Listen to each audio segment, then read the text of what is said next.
Saudações. Eu me chamo Marcos Aurélio. Moro em um município chamado Quirinópolis, que fica no estado do Goiás. Atualmente conto com meus 56 anos de idade, mas o que contarei aqui aconteceu há mais de 30 anos.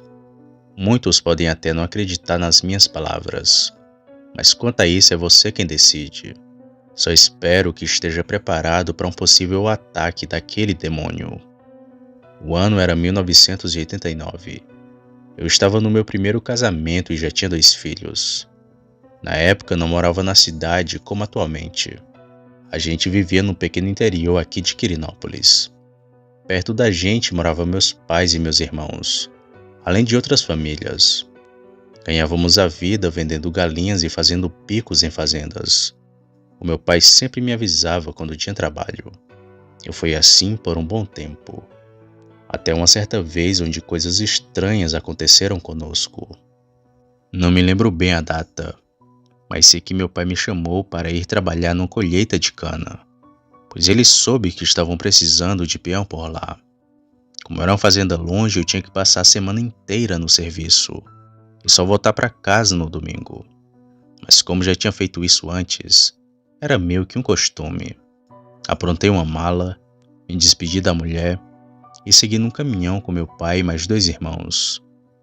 A fazenda devia ficar numa distância de 60 ou 80 quilômetros da onde a gente morava. E logo de longe vimos a plantação gigantesca de cana-de-açúcar.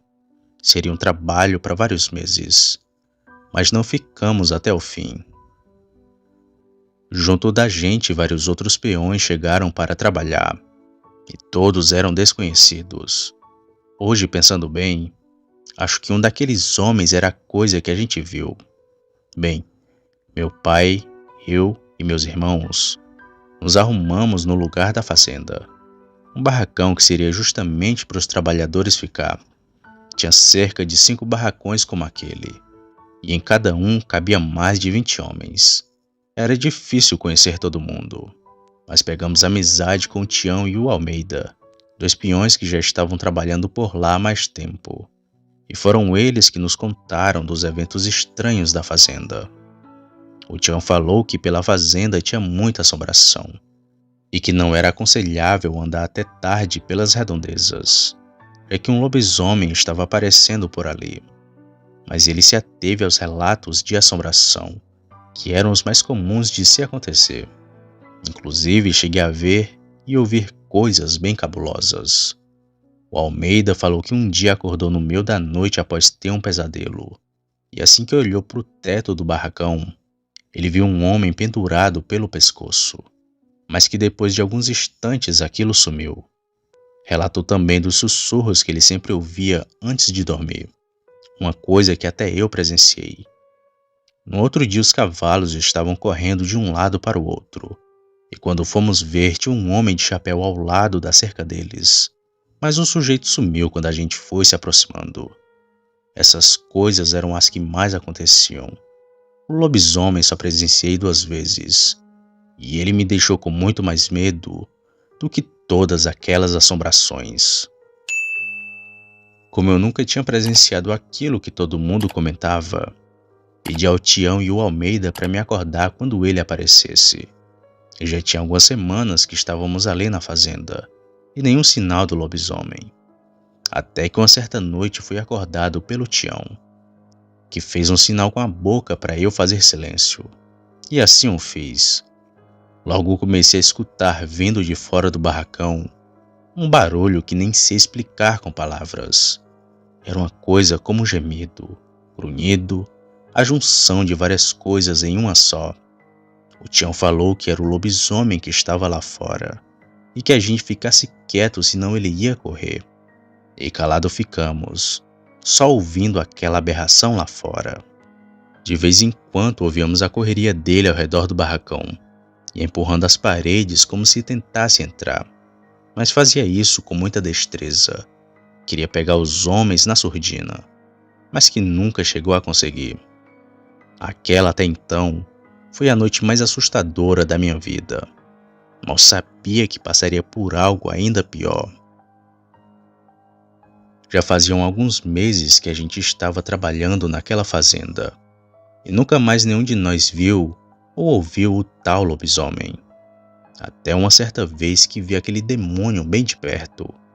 Bom, como a gente já tinha colhido muita cana, alguns lugares estavam mais vazios do que outros e tínhamos que se deslocar de caminhão até algumas partes para colher o restante da cana.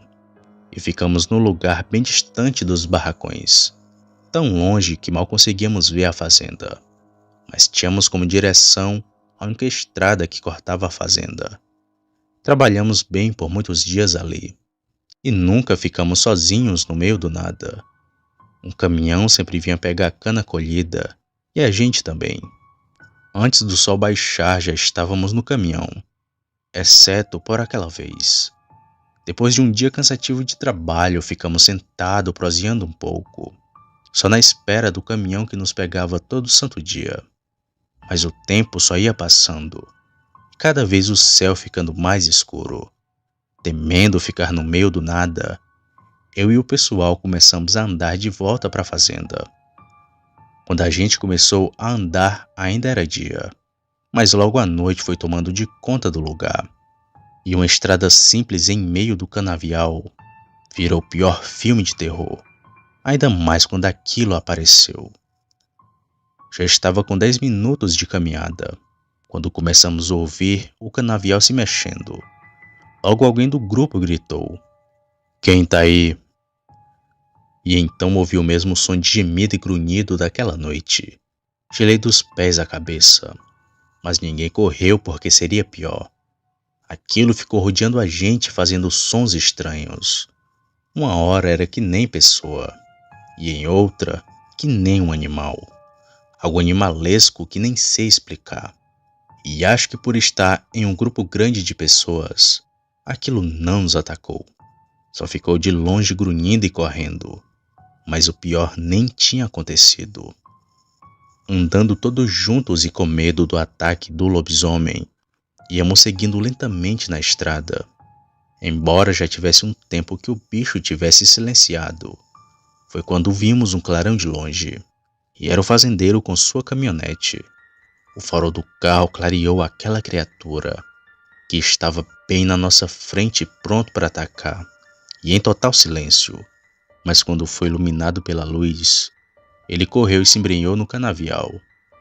Rapidamente subimos na caminhonete e seguimos para a fazenda.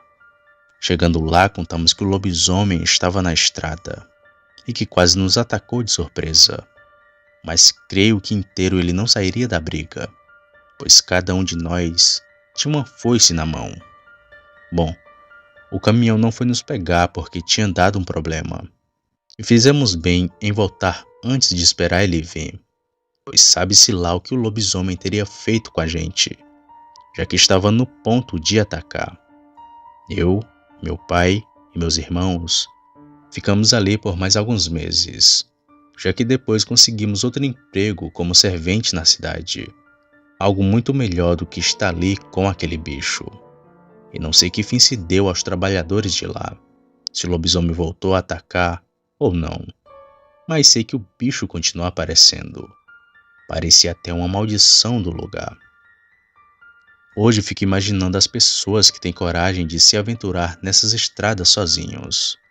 Eu não faria, já que mesmo estando em um grupo de pessoas, tive medo de ser atacado pelo lobisomem.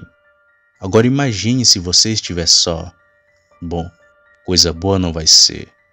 Obrigado, Sam, por contar o meu relato, que guardo comigo há anos e agora estou compartilhando com vocês.